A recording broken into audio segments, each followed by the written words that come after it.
Hello dear students, हम पढ़ रहे थे एनटीएससी की कुछ रिवीजन क्लासेस।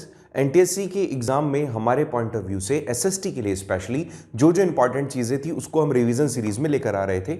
उसी सीरीज का एक और वीडियो आपके सामने है। आज हम डिस्कस करेंगे दिल्ली सल्तनत के बारे में, मतलब मैं मेडाइवल इंडिया के बारे में बात कर रहा हूँ। इससे पहले हमने एंशिएंट इंडिया की कुछ डायनेस्टीज जो बहुत इंपॉर्टेंट थी उसको हमने रिविजन किया। अगर आपने नहीं देखा है तो हमारे इसी चैनल के अंदर प्लेलिस्ट बनाई हुई है एनटीएससी रिवीजन एसएसटी, तो उसमें आप जाके देखें, वहां पर आपको मिल जाएगा एंशिएंट इंडिया के नाम से। अब आज का जो लेक्चर है हमारा वो मिडाइवल इंडिया का है। हम ये देखेंगे कि क्या हुआ कि जब मिडाइवल टाइम में, मतलब कब से कब तक काउंट करते हैं, 1206 के आसपास से 1206 से हम काउंट करेंगे और ये हम जाएंगे 1857 के आसपास। तो इस टाइम ड्यूरेशन में क्या क्या चीज़ें हुई, क्या क्या बदलाव आए। सबसे पहले इसका बेसिक देखते हैं कि कैसे विदेशों से हमारे यहाँ पर आक्रमण होने लगे, इन्वेडर्स यहाँ आए और कैसे उन्होंने अपने आप को यहाँ पे एस्टेब्लिश कर दिया एज अ एम्परर। चले शुरुआत करते हैं। तो सबसे पहले देखते हैं कि क्या हुआ। सबसे पहला इंसिडेंस हुआ 636 में, 636। देखो यहां पर मैंने क्या किया है, मैंने ऑलरेडी ये सारी चीजें लिख दी है जिससे कि टाइम आपका और मेरा ज्यादा लगे ना लिखने में, क्योंकि रिवीजन क्लास है तो इसमें ज्यादा टाइम लगना नहीं चाहिए, ठीक है। और वही चीजें लिखी हुई है जो आपके एग्जाम पॉइंट ऑफ व्यू से इंपॉर्टेंट है या एग्जाम में कभी पूछी गई है। तो देखो 636 में क्या हुआ था, 636 में पहली बार अटैक हुआ था। तो अगर आपसे पूछा जाता है कि विदेशी आक्रमण हमारे यहां पर पहली कब हुआ, तो it was the time of 636। अब कहां हुआ था, थाने में। थाने कहां पड़ता है बेटा, थाने पड़ता है आपके महाराष्ट्र के अंदर, ठीक है। तो वहां पर अब यहां क्या हुआ था, तो थाने के अंदर अटैक हुआ था और उस टाइम पर अमर खलीफा जो थे उस टाइम पर वहां रूल करते थे थाने के अंदर महाराष्ट्र के पास।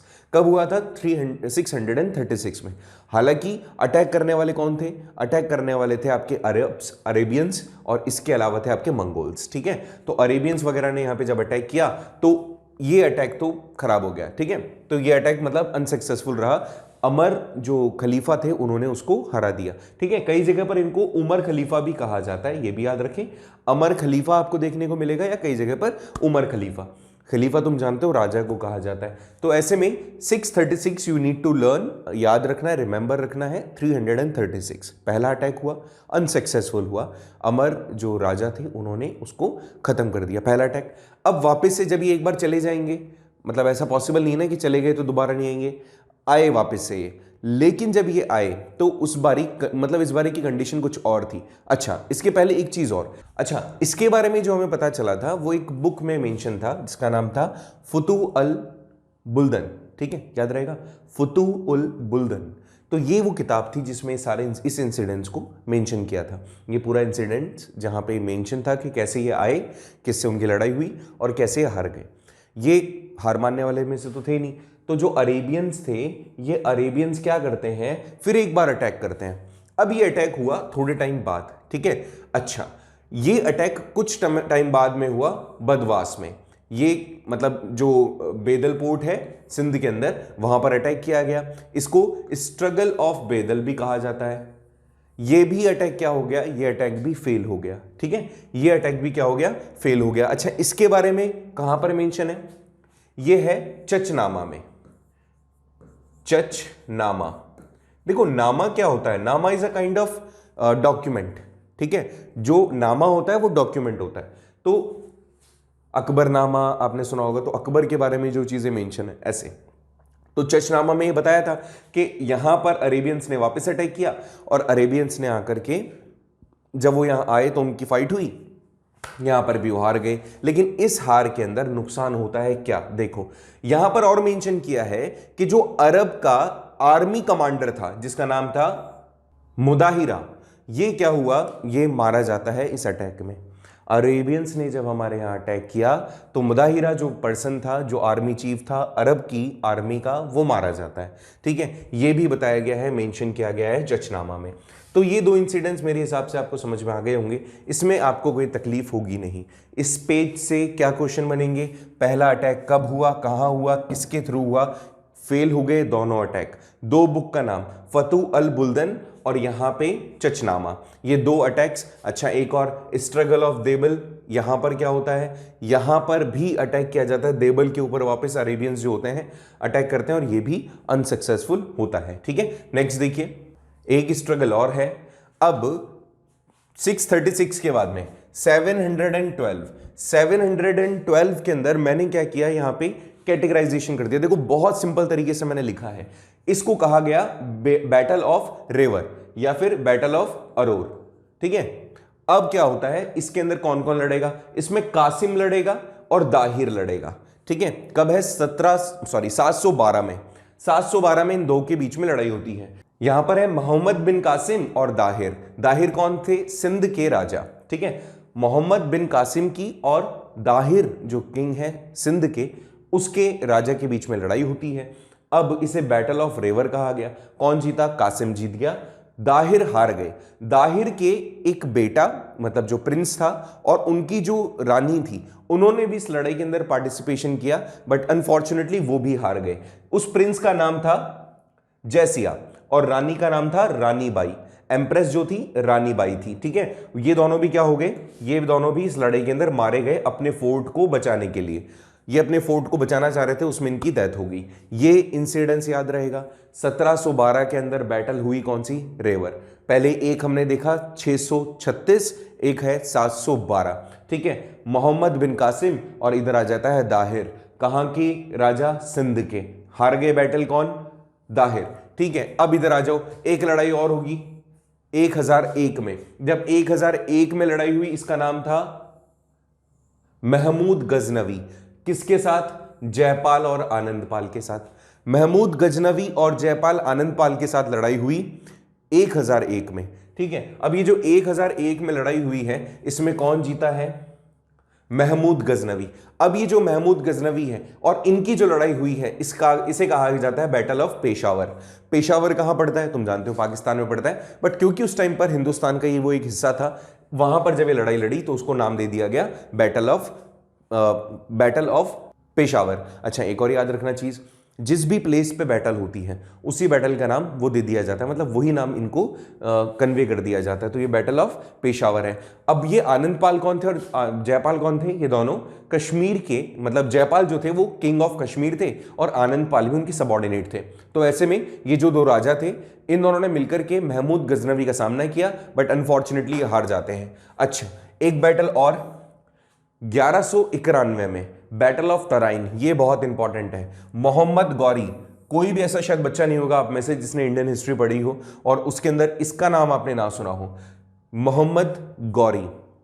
ये पर्सन पृथ्वीराज चौहान के साथ लड़ाई लड़ता है, ठीक है। और जो गौरी है अफगानी रूलर था, तो ये यहां आता है लड़ाई लड़ने। इसकी बैटल होती है तराइन में, जिसको बैटल ऑफ तरोरी भी कहा जाता है। यहां पर पृथ्वीराज चौहान जीत जाते हैं पहली बैटल को।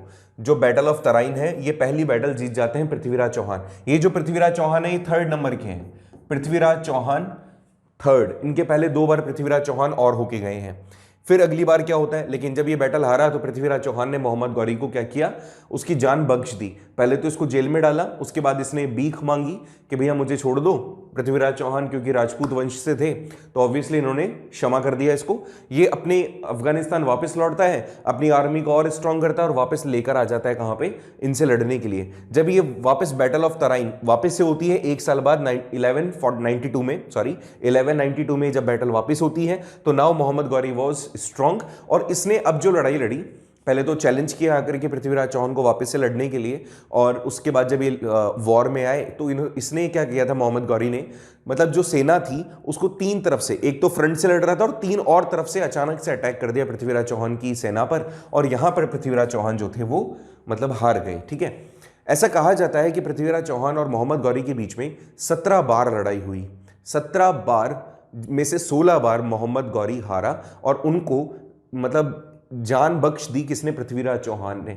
बट लास्टली 1192 के अंदर पृथ्वीराज चौहान हार जाते हैं और उनको ये अपने साथ में अफगानिस्तान, अपने देश ले जाता है। वहाँ पर इनकी आंख को मतलब फोड़ दिया जाता है। उसके बाद में इनको वहाँ पे मतलब ये पहले तो इनको मारते हैं, किसको, ये मारते हैं मोहम्मद गौरी को, और फिर मोहम्मद गौरी की जो सेना होती है, मतलब इनके जो एक मित्र होते हैं, वो इनको मार देते हैं। चंद्र बरदाई था उनका नाम। बहुत इंटरेस्टिंग स्टोरी है, मैं आज एक शॉर्ट डालूंगा तो उसमें आप इस चीज़ को सुनना, बहुत अच्छा लगेगा आपको।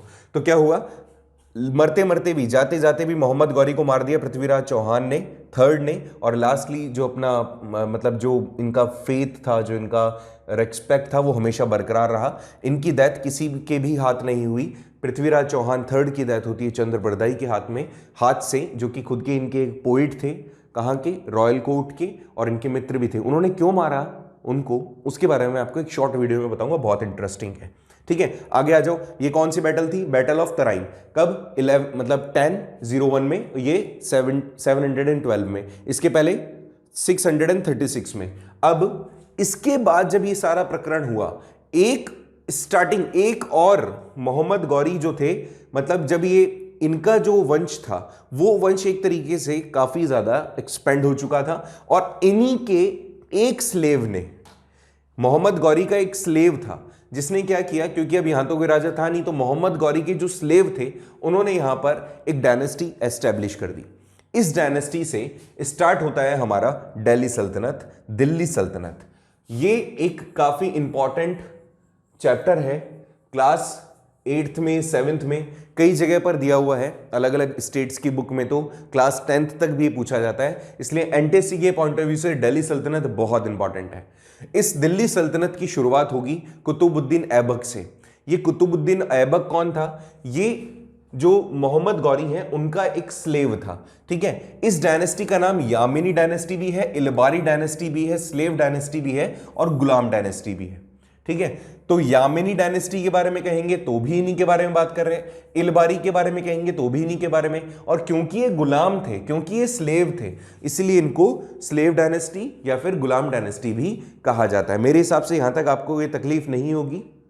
चलें आगे देखें। देखो, याद रखें कि इस डायनेस्टी के अंदर, क्योंकि एक गुलाम ने इस डायनेस्टी को एस्टेब्लिश किया, इसलिए इसका ऐसा नाम पड़ा। नाम था कुतुबुद्दीन ऐबक। ठीक है, आपको फोटो भी दिख रही होगी कुतुबुद्दीन ऐबक की।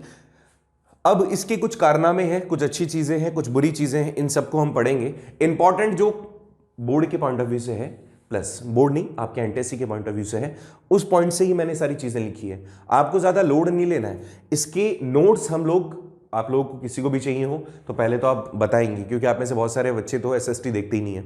आप लोगों को नोट चाहिए हुए तो आप लोगों को हमें मैसेज करना पड़ेगा कमेंट बॉक्स में, टेलीग्राम पे। फिर उसके बाद में मैं आपके साथ ये नोट्स शेयर करूंगा। बहुत सिंपल है, इसको देख लोगे तो पूरा इतना बड़ा आपको कुछ याद करने की जरूरत नहीं है। नोट्स को देखो, मैक्सिमम चीजें आपकी कवर हो जाएगी। मैंने कोशिश की जितने भी एग्जाम्स में अब तक पूछे गए हैं इससे रिलेटेड क्वेश्चंस, वो सारे के सारे मैं आपको इसमें शेयर कर दूं। ठीक है, अच्छा एक चीज और है, एक और आ जाता है, देखना सुनना, इस डायनेस्टी का एक नाम और है, उसको हम कहते हैं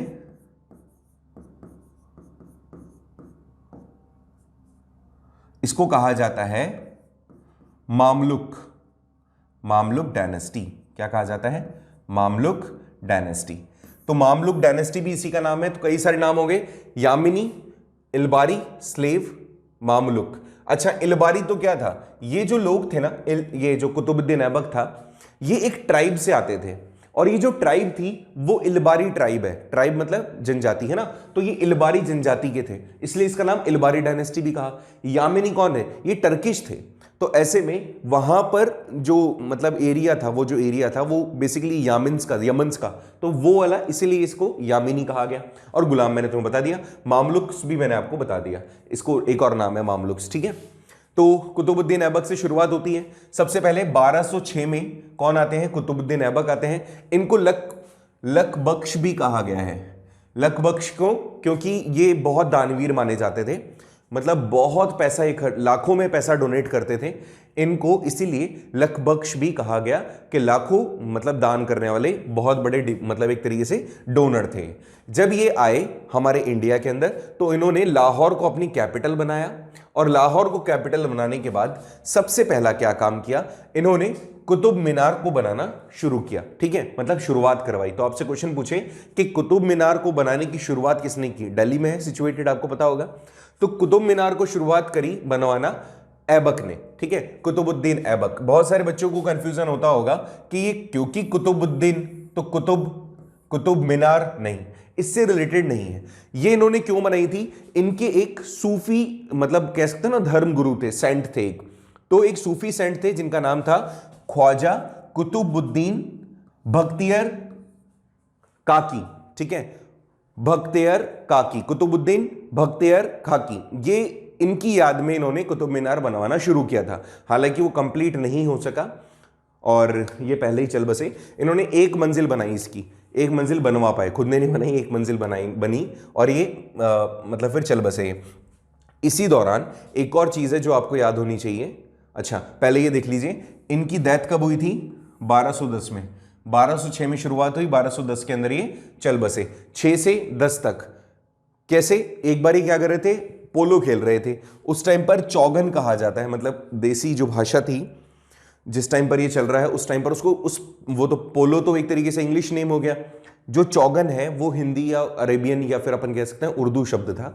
तो ये चौगन खेल रहे थे, चौगन खेलते खेलते घोड़े से गिरे और घोड़े से गिरते इनको चोट लगी, वो चोट जो थी वो सही नहीं हो पाई और ये चल बसे। तो ये कुछ बेसिक सा इनका एक तरीके से इंट्रो था जो हमने देखा कुतुबुद्दीन ऐबक का।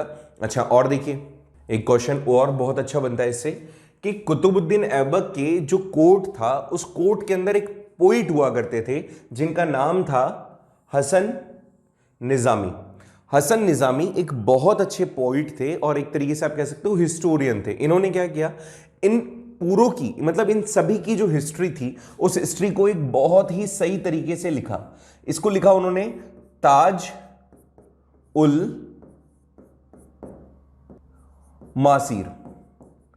ताज उल मासीर में इन्होंने लिखा। ताज उल मासीर क्या था? पहला ऑफिशियल हिस्ट्री था दिल्ली सल्तनत का, पहला दिल्ली सल्तनत का ऑफिशियली एक्सेप्टेड एक हिस्ट्री था।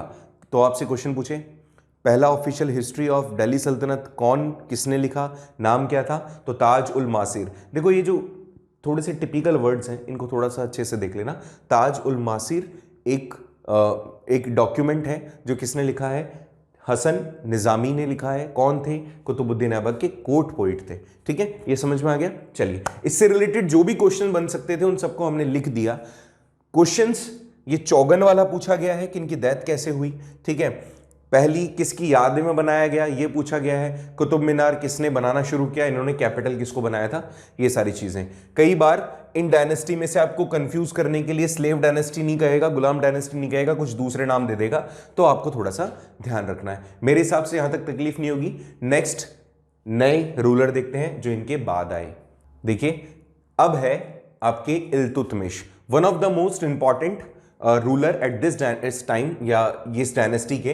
देखो ये भी क्या थे, ये भी एक तरीके से मतलब ये पहले मुस्लिम थे, ये याद रखना, ये पहले मुस्लिम थे जो मतलब इस टाइम पर आते हैं और इन्होंने मुस्लिम एम्पायर को ऑर्गेनाइज किया। इसके पहले तक क्योंकि एक स्लेव ने इसको स्टार्ट किया था तो सारा मामला अस्त व्यस्त था। इसने क्या किया, जितने भी मुस्लिम्स थे उनको ऑर्गेनाइज करने की कोशिश की। टाइम ड्यूरेशन स्टार्ट होता है 1210 से और 1236 तक ये रहे। इन्होंने क्या किया, मुस्लिम एम्पायर को एक्सपेंड किया जितना वो कर सकते थे पूरे हिंदुस्तान में। शुरुआत इन्होंने की, अच्छा पहले कौन थे, कुतुबुद्दीन ऐबक के सन इन लॉ, मतलब सन इन लॉ इनके दामाद थे भैया। इन्होंने ऑर्गेनाइज किया और इनको मेन ऑर्गेनाइजर माना जाता है मुस्लिम एम्पायर का। इंपॉर्टेंट क्वेश्चन आ जाता है। इसके अलावा इन्होंने कौन कौन सी जगह जीती। जब ये रूलर बने तो उन्होंने कई टाइम तो इस चीज में दिया कि एटलीस्ट समझ सकें कि एडमिनिस्ट्रेशन होता कैसे है। फिर इसके बाद 1223 1226 में जाते जाते इन्होंने मालवा, रणथंबोर, ग्वालियर और जालौर को इन्होंने क्या किया, ऑक्यूपाई कर लिया। मतलब इन सभी जगहों पर इन्होंने अपना जो पावर था वो एस्टेब्लिश किया, शो किया एंड अल्टीमेटली ये जीत गए। आदमी तगड़ा था, इसने क्या किया, इतनी सारी जगह जीतने के बाद में इसने धीरे धीरे जो भी पेंडिंग काम थे वो सारे कंप्लीट किए, जिसमें से एक था कुतुब मीनार को कंप्लीट करवाना। कुतुब मीनार जो इनके जो फादर इन लॉ थे उन्होंने स्टार्ट किया बट कंप्लीट इन्होंने किया। और भी कुतुब मीनार के अलावा एक मस्जिद थी उसको भी इन्होंने कंप्लीट कराया था और कुछ जगह थी जो इन्होंने कंप्लीट कराई थी। जो कौन छोड़ के गए थे, कुतुबुद्दीन ऐबक। अच्छा, इन्होंने क्या किया, एक और इंपॉर्टेंट चीज, क्वेश्चन आया हुआ है एग्जाम में, इन्होंने सिल्वर कॉइन और कॉपर कॉइन, सिल्वर कॉइन का नाम था टंका और कॉपर कॉइन का नाम था जेतल। कई जगह पर इसको जेतल भी कहा गया है, ठीक है। इनको क्या किया, इन्होंने इंट्रोड्यूस किया। ये दो कॉइन थे जो दिल्ली सल्तनत के इनिशियल टाइम में सर्कुलेट हुए थे। अच्छा, एक और चीज, इन कॉइन्स का स्टैंडर्ड वेट भी इसने डिसाइड किया जो कि था 175 ग्राम्स, ठीक है, 175 ग्राम्स के कॉइन इसने इशू किए दिल्ली सल्तनत के। पहली चीज। दूसरी चीज, ये वो पहला व्यक्ति था जिसने प्योर अरेबिक कॉइन्स, जिसको आप अगर आज के टाइम में देखेंगे तो गिन्नी की फॉर्म में आता है, गिन्नी होती है जिसपे अरेबियन लैंग्वेज में लिखा होता है, तो प्योर अरेबियन कॉइन्स थे इसके टाइम पे जो इन्होंने इशू किए थे। ठीक है, और इनके बारे में तो क्वेश्चन आया हुआ है, तो तुम्हें ध्यान रखना है क्या क्या है, जेतल और टंका। ठीक है, याद रहेगा। अच्छा, इल्तुतमिश जब मरे 1236 में, तो इसकी जो आप कहते हो कब्र, जिसको हम टॉम कहते हैं, वो कब्र दिल्ली में बनाई गई। अच्छा, ये मैंने क्यों लिखा है यहां पे, बहुत ही फेमस है ये कब्र, पहली ऐसी कब्र जिसके ऊपर छत नहीं है, दीवारें हैं लेकिन छत नहीं है। बहुत सारे लोगों ने इसके ऊपर छत बनाने की कोशिश की, लेकिन जो आर्किटेक्ट है, मतलब जो आर्किटेक्चर है उसका, वो बनाई हुआ ही कुछ ऐसा है कि वो छत बार बार गिर जाती है। तो आज तक इल्तुतमिश की जो कब्र है उसके ऊपर छत नहीं है। ये थोड़ा सा एक फेमस सा क्वेश्चन अगर पूछ ले तो, हालांकि अभी तक तो पूछा नहीं किसी एग्जाम में, बट फिर भी याद रखें इसकी कब्र कहाँ है, दिल्ली में है, और ऐसी कब्र जिसके ऊपर छत नहीं है। तो ये चीजें थी इससे जुड़ी हुई। तो मैक्सिमम चीजें मैंने कवर की इल्तुतमिश से जुड़ी हुई, जो भी एग्जाम में पूछी गई है, पूछी जा सकती है। 175 ग्राम्स याद रखेंगे, टंका याद रखेंगे, जेतल याद रखेंगे। मुस्लिम एम्पायर पहला जिसने ऑर्गेनाइज किया पूरे के पूरे इस एम्पायर को, कुतुबुद्दीन ऐबक का कौन था, सन इन लॉ था। ग्वालियर, रणथंभौर, जालौर जीता। हाँ, ग्वालियर से मुझे एक चीज याद आई, ग्वालियर से क्या याद आया सुनना, जो ग्वालियर है ना, जब ये ग्वालियर में जीतने मतलब लड़ाई करने के लिए जा रहा था, तो इस टाइम पर क्या हुआ, इस टाइम पर इसके पास में कोई भी ऐसा रूलर नहीं था, कोई भी ऐसा इसके पास में सबॉर्डिनेट नहीं था जिसको ये अपनी सल्तनत सौंप के जा सके। भाई राजा जाता है, हो सकता है मर जाए कोई, है ना, रास्ते में मर जाए या फिर लड़ाई के दौरान मर जाए। तो इसने क्या किया, पहली बार इसने अपनी डॉटर को यहां पे इंट्रोड्यूस किया, पहली बार अपनी डॉटर को इंट्रोड्यूस किया कि भाई मैं जा रहा हूं, मेरी एब्सेंस के अंदर इसको पूरे को आप टेक केयर करना। उस डॉटर का नाम था रजिया। रजिया को पहली बार जब वो ग्वालियर जा रहे थे लड़ने, ग्वालियर जीतने, मतलब एक तरीके से कॉन्कर करा उन्होंने, उसके पहले उन्होंने क्या किया, जो रजिया थी उसको यहाँ का मतलब पूरे सल्तनत का हैंड ओवर करके चले गए, मेरी एब्सेंस के अंदर तुम संभालना। हालांकि ग्वालियर से जब जीत के आए तो वापस से इन्होंने टेक ओवर कर लिया अपनी इस पूरी सल्तनत को। बट यहां से उन्होंने फाइंड कर लिया कि अगर मैं कभी होता भी नहीं हूं, अगर मैं मर जाता हूं, तो रजिया इज देयर, वो संभाल सकती है। तो रजिया ने पहली बार कब दिल्ली सल्तनत को टेक ओवर किया था, तो वो था जब उनके फादर ने क्या किया, जब ग्वालियर के लिए वो लड़ने गए तब उन्होंने टेक केयर किया। अच्छा, यहां से शुरुआत होती है रजिया सुल्तान की। ये तो मर गए, मरने के बाद में 1236 के अंदर मर गए। इसके बाद में इनकी गद्दी संभालने के लिए इनके पास में 3 बेटे थे। ठीक है, मतलब वो अपने बना सकते थे अपनी किसी भी बेटे को अपनी गद्दी का एक तरीके से तख्तो-ताज सौंप सकते थे। तो पहले का नाम था नसरुद्दीन महमूद, दूसरे का नाम था रखुद्दीन फिरोज शाह, तीसरे का नाम था मोइजुद्दीन बहरम। ठीक है, जो पहला राजा था, मतलब पहला जो बेटा था, जो पहला प्रिंस था, इसकी डेथ तो ऑलरेडी हो गई थी 1229 में। इसके बाद जो दूसरे बच्चे थे, दूसरे बड़े बेटे थे, बाकी तो बहुत सारे थे, ऐसा बोला जाता है इल्तुतमिश के 9-10 तो बेटे थे और 3 डॉटर थी। एक डॉटर का नाम रजिया सुल्तान, 2 डॉटर का नाम पता नहीं। ठीक है, तो हमें भी नहीं पता, हिस्टोरियंस को भी नहीं पता, लेकिन हाँ बोला जाता है 3 डॉटर्स थी। तो ऐसे में यहां पे इनकी डेथ, जो कैपेबल बच्चा था जिसको ये आगे चल के राजा बना सकते थे, वो तो ऑलरेडी मर चुका था। और इसके बाद में जो ये 2 बच्चे थे, ये कैपेबल नहीं थे, ये लैविश लाइफ जीते थे मस्त आराम से, इनको कोई मतलब नहीं था क्या चल रहा है। तो ऐसे में रजिया सुल्तान के पास मौका आता है, मतलब इनकी गद्दी संभालने का मौका किसको मिलता है, रजिया सुल्तान को। सुल्तान कहते हैं किसी भी मुगल एम्पायर को, लेकिन क्योंकि शी वॉज अ गर्ल तो ऐसे में इसको कहा गया सुल्ताना। ठीक है, सुल्ताना कहा गया, तो रजिया सुल्ताना। ठीक है, तो दिल्ली सल्तनत इनके हाथ में जाएगी, रजिया सुल्ताना के। अब देखो आगे क्या होगा। सबसे बहुत ही फेमस ये जो रजिया सुल्ताना अभी हम पढ़ने वाले हैं, बहुत ही फेमस है। इनके ऊपर बहुत सारे सीरियल्स भी बने हुए हैं, मूवी भी बनी हुई है, और इवन कई बार इनसे जुड़े हुए क्वेश्चंस भी आते हैं। ठीक है, तो आपको ध्यान रखना है रजिया सुल्ताना के बारे में कि जो रजिया सुल्ताना है, इनका टाइम ड्यूरेशन स्टार्ट होता है 1236 में, 1240 तक रहता है। 4 साल रहा, लेकिन 4 साल इनके लिए बहुत चैलेंजिंग रहे। क्यों चैलेंजिंग रहे? क्योंकि ये वो पहली लेडी थी पूरे के पूरे, दिल्ली सल्तनत की बात करें या फिर मुगल्स के टाइम रीजन की बात करें, she was the one and only girl जिसने मुगल्स के जो तख्तो ताज है उसके ऊपर अपना कब्जा किया था, उसको चलाया था। केवल एकमात्र फीमेल जिसने मुगल डायनेस्टी के अंदर मतलब एक तरीके से राजा की जगह पर राजा की जगह ली थी। बाकी जितनी भी रानियां होती थी वो सामने नहीं आती थी और उनके पास में इतना पावर उनको दिया नहीं जाता था। She was the daughter of Iltutmish. इसने पहली बार वेल सिस्टम के अगेंस्ट में गई। इसने मना कर दिया कि मैं वेल मतलब घूंघट जो होता है वो नहीं करूंगी। आपको पता होगा कि मुस्लिम्स के अंदर बुरखा पहना जाता है, उस बुरखे को पहनने से इसने मना कर दिया। उसने कहा कि ये मेरी बस के नहीं है। क्यों? क्योंकि मुझे गद्दी संभालनी है। तो उन्होंने जो कूबा होता है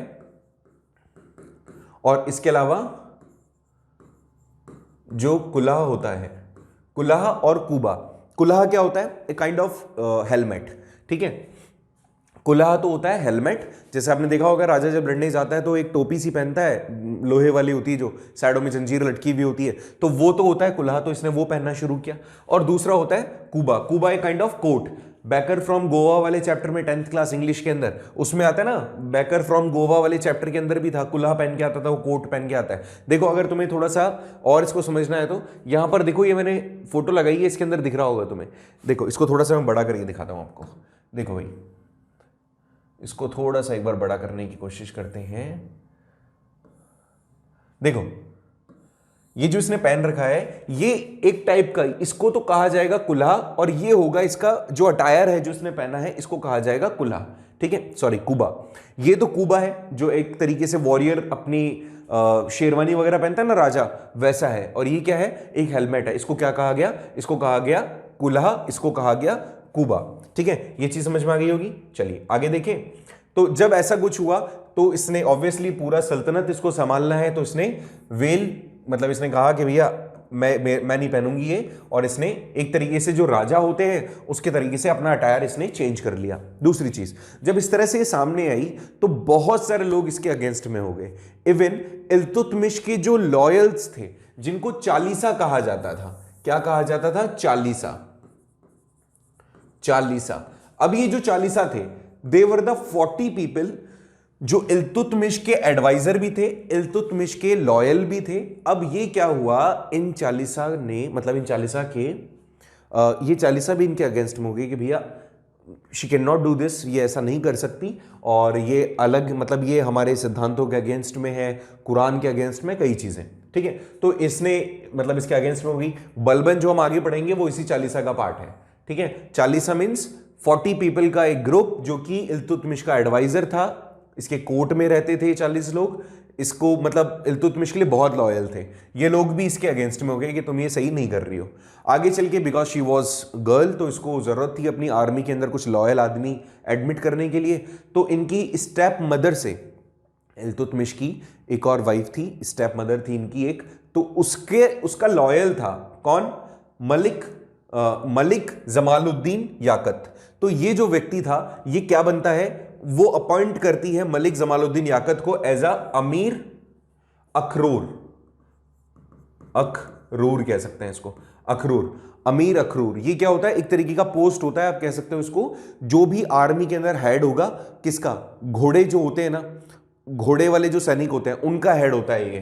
तो एक तरीके से सेनापति कह सकते हो आप। तो इसने क्या किया? इसको हायर किया। लेकिन क्योंकि एक रिवॉल्ट हुई, बहुत सारे रिवॉल्ट इसने सामना किया मंगोलियंस के साथ में, और इसके अलावा जितने भी अरब्स के लोग थे वो सब इसके अगेंस्ट हो गए थे, उनके साथ में रिवॉल्ट हुई। तो ऐसी एक रिवॉल्ट हमारे इंडिया के अंदर भी हुई थी। सरहिंद मतलब पंजाब के पास में पड़ता है, वहां पर वहां के एक राजा के साथ इसकी लड़ाई हुई और इसकी डेथ हो गई। यहां पर रजिया सुल्ताना फिर से मतलब एक तरीके से अकेली हो गई। तो इसने अल्तुनिया के साथ शादी की। अल्तुनिया के साथ शादी करने के बावजूद भी ऐसे में वो अपने ऊपर हो रहे अटैक्स को नहीं रोक पाई।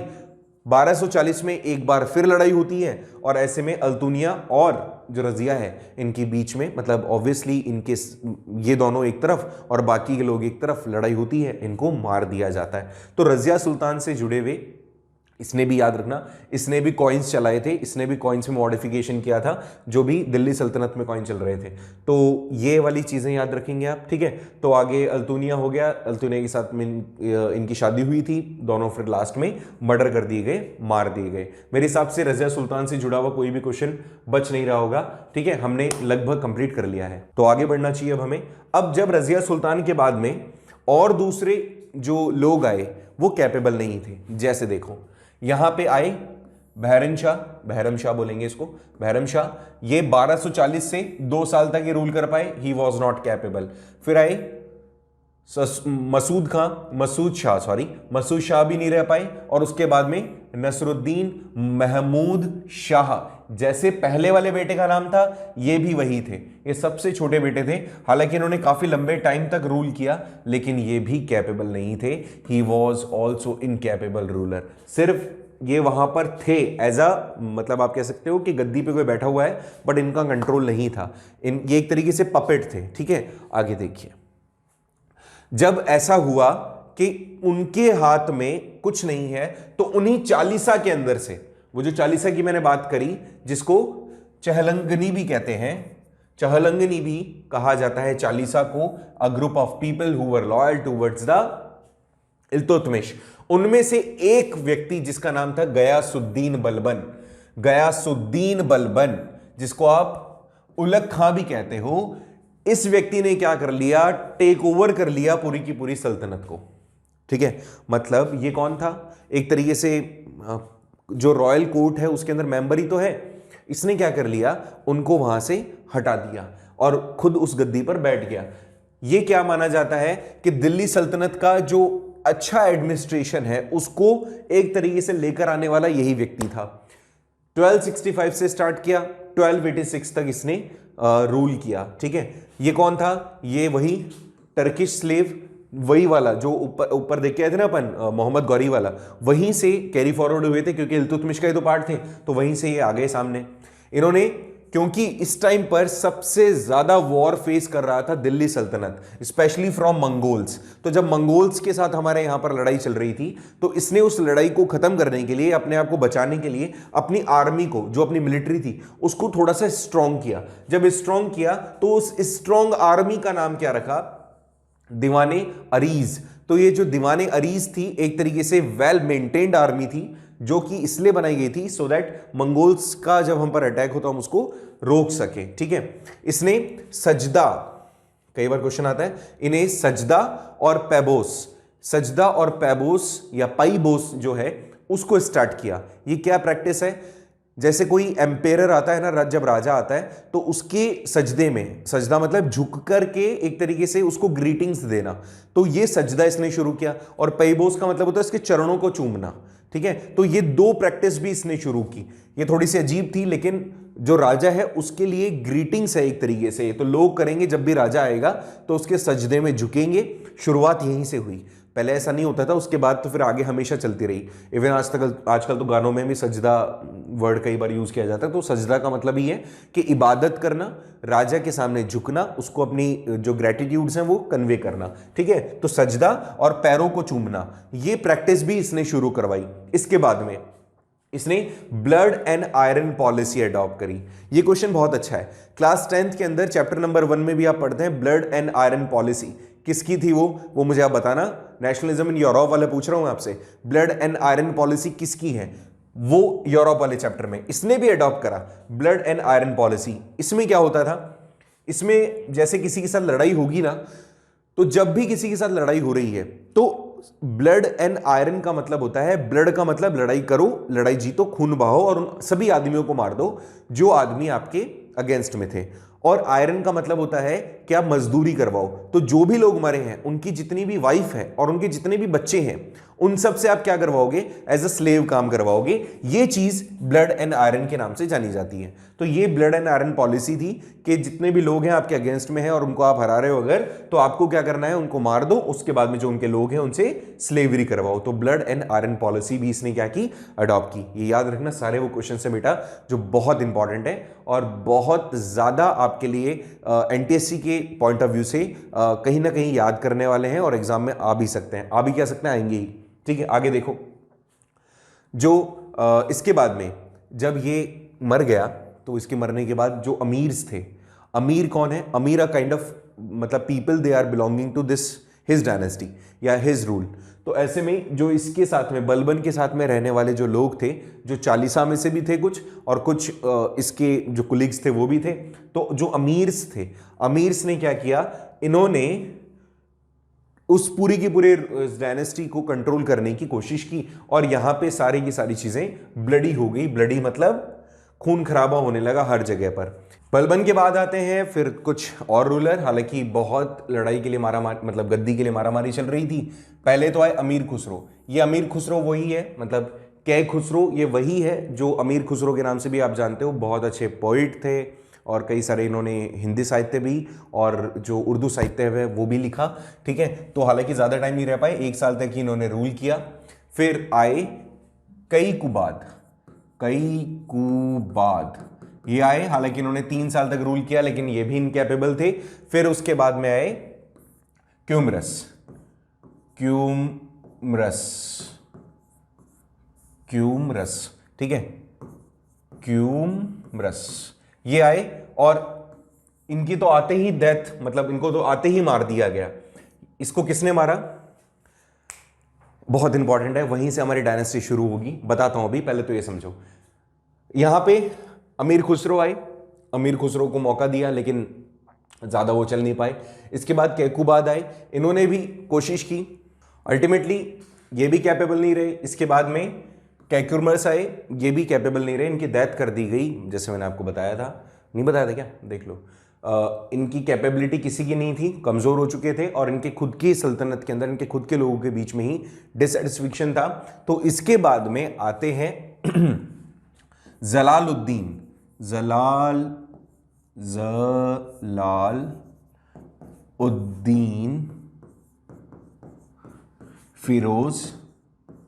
फिरोज खिलजी। ठीक है, फिरोज खिलजी। तो जलालुद्दीन फिरोज खिलजी आते हैं इसके बाद में और यहां से टेक ओवर कर लिया जाता है खिलजी डायनेस्टी का। किस पे? दिल्ली सल्तनत पे। स्लेव डायनेस्टी यहां खत्म होती है। लगभग 13 रूलर्स सॉरी, लगभग 13 रूलर्स चेंज होते हैं इसमें। 13 रूलर मिलकर के 97 ईयर्स तक रूल करते हैं और 97 के अंदर फिर इनकी डेथ हो जाती है, मतलब ये खत्म हो जाता है पूरा ये डायनेस्टी, इनका स्लेव डायनेस्टी। अच्छा, एक चीज शुरुआत से रिकैप कर लेते हैं छोटा सा। ठीक है, देखो 636, उसके बाद में कौन कौन, उस यहां पर थाने वाला क्वेश्चन आ गया था, ये भी चाचनामा आ गया था, ये सारी चीजें आपने देख ली थी। इसके बाद में यहां पर आ जाते हैं मोहम्मद बिन कासिम। मोहम्मद बिन कासिम और सिंध के राजा दाहिर के बीच में लड़ाई होती है। अच्छा, एक क्वेश्चन और अचानक से याद आ गया मुझे, इसके अंदर याद रख लेना। एक क्वेश्चन आता है city of gold. City of gold ये किसने कहा? तो सिटी ऑफ गोल्ड कहने वाला था कासिम। किसको कहा था? सिंध को। जब सिंध को जीत गया था ना कासिम, तो उसने कहा कि सिंध तो सिटी ऑफ गोल्ड है। तो ये भी क्वेश्चन इससे जुड़ा हुआ था, मुझे अचानक याद आया। पेशावर के अंदर बैटल हुई गजनवी के बीच में, आनंदपाल जयपाल के बीच में, हालांकि सिस्टम तुम्हें पता ही है। ये बैटल ऑफ तराइन मैं आपको बताऊंगा अभी, इनके बीच की story, fantastic story it is. ठीक है, इसके अलावा फिर आपके ऐबक के बारे में, ऐबक आया, ऐबक जिसको लखबख्श भी कहा जाता है। फिर इसके बाद में इल्तुतमिश, उसके बाद लगातार बहुत सारे रूलर्स। ये स्टार्टिंग में, हालांकि आगे चल, अच्छा वो जो इसके बाद वाले रूलर थे ना, नसरुद्दीन जो थे, वो बंगाल में भी जाके भी रूल करते हैं, ये भी याद रखना। ठीक है, इनका भी बंगाल में रूल था। तो ऐसे में ये, इसके बाद में मैंने आपको रज़िया सुल्ताना बताया, सुल्ताना के बाद में मैंने आपको बहरम शाह, मसूद, फिर बलबन और लास्टली फिर इसको अपन ने ख़त्म कर दिया। मेरे हिसाब से इसमें तो तुम्हें कोई तकलीफ होगी ही नहीं। अगर इसमें कोई भी प्रॉब्लम है तो बता देना, इससे जुड़े हुए क्वेश्चंस आपको अब करने पड़ेंगे। कहीं भी प्रॉब्लम आती है तो we are here for you. ठीक है, और याद रखें लेक्चर्स देखा करो, कमेंट किया करो, so that we can be inspired. Okay, so ऐसे में कोई आपको तकलीफ आए, कहीं प्रॉब्लम आए या कोई हेल्प की जरूरत पड़े तो हमें याद करें। नेक्स्ट लेक्चर में इसके बाद बात करेंगे हम कौन सी डायनेस्टी का? खिलजी डायनेस्टी के बारे में। खिलजीज ने क्या किया, क्या इससे बनने वाले इंपॉर्टेंट क्वेश्चंस हैं, will discuss in the next lecture. Thank you so much for joining this class.